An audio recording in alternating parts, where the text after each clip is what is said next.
3024010. Di sini saya akan melanjutkan pemaparan tentang Undang-Undang Kepramukaan dari pasal 32 sampai pasal 39.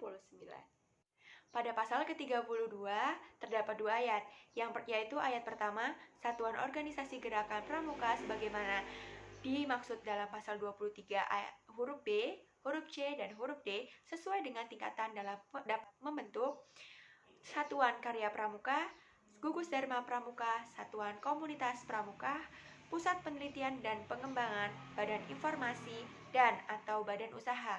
Pada ayat kedua, ketentuan mengenai organisasi mendukung gerakan pramuka sebagaimana dimaksud pada ayat ke-1 ditetapkan dalam anggaran dasar dan anggaran rumah tangga. Pada pasal ke-33 ayat 1, pada setiap gugus depan dan kuartir sebagaimana dimaksud pada pasal 20 ayat 2 dapat dibentuk majelis pembimbing. Ayat kedua, majelis pembimbing sebagaimana dimaksud pada ayat ke-1 bertugas memberikan bimbingan moral dan keorganisasian serta memfasilitasi penyelenggaraan pendidikan kepramukaan. Kemudian ayat ketiga, majelis pembimbing sebagaimana dimaksud pada ayat 1 terdiri dari pemerintah, pemerintah daerah, dan tokoh masyarakat. Pada ayat keempat, majelis pembimbing dari unsur tokoh masyarakat sebagaimana dimaksud pada ayat 4 dan huruf C harus memiliki komitmen yang tinggi terhadap gerakan kepramukaan, yaitu tokoh masyarakat.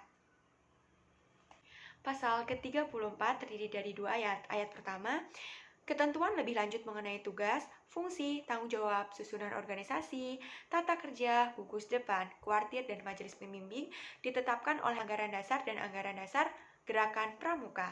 Kemudian pada ayat kedua, anggaran dasar dan anggaran rumah tangga gerakan pramuka sebagai dimaksud pada ayat ke-1 ditetapkan oleh Musyawarah Nasional. Pasal 35 terdiri dari dua ayat. Ayat pertama, gerakan pramuka sebagaimana yang dimaksud pasal 20 ayat 2 memiliki atribut berupa lambang, bendera, panji, himne, dan pakaian pramuka. Pada ayat kedua, atribut gerakan pramuka bagaimana dimaksud pada ayat 1 didaftarkan hak cipta. Jadi segala atribut pramuka itu memiliki hak cipta sendiri-sendiri masing-masing. Kita tidak boleh asal sembarang memakai lambang, memakai atribut pramuka, karena atribut dan lambang pramuka tersebut sudah memiliki hak cipta.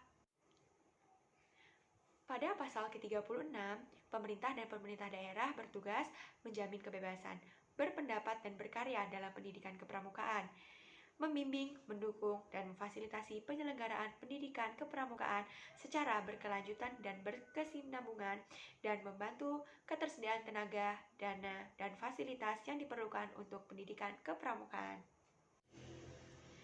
Pada pasal 37 ayat 1, pemerintah dan pemerintah daerah berwenang untuk melakukan pengawasan terhadap penyelenggaraan pendidikan kepramukaan sesuai dengan ketentuan peraturan perundang-undangan. Selanjutnya, pasal ke-37 ayat 2, pengawasan terhadap pelaksanaan penyelenggaraan pendidikan kepramukaan sebagaimana dimaksud pada ayat 1 dilaksanakan oleh menteri dan gubernur serta bupati atau wali kota. Selanjutnya, pasal ke-38, setiap peserta didik berhak mengikuti pendidikan kepramukaan menggunakan atribut pramuka yaitu seperti lambang, atribut-atribut lainnya, berpakaian pramuka lengkap, kemudian mendapatkan sertifikat dan atau tanda kecakapan kepramukaan dan mendapatkan perlindungan selama mengikuti kegiatan kepramukaan.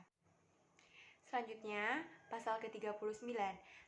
Setiap peserta didik diwajibkan melaksanakan kode kehormatan pramuka, menjunjung tinggi harkat dan martabat pramuka, dan mematuhi semua persyaratan dan ketentuan pendidikan kepramukaan. Sekian pemaparan dari Undang-Undang Kepramukaan pasal 32 sampai pasal ke-39. Bila saya ada salah, saya mohon maaf. Saya akhiri. Wassalamualaikum warahmatullahi wabarakatuh.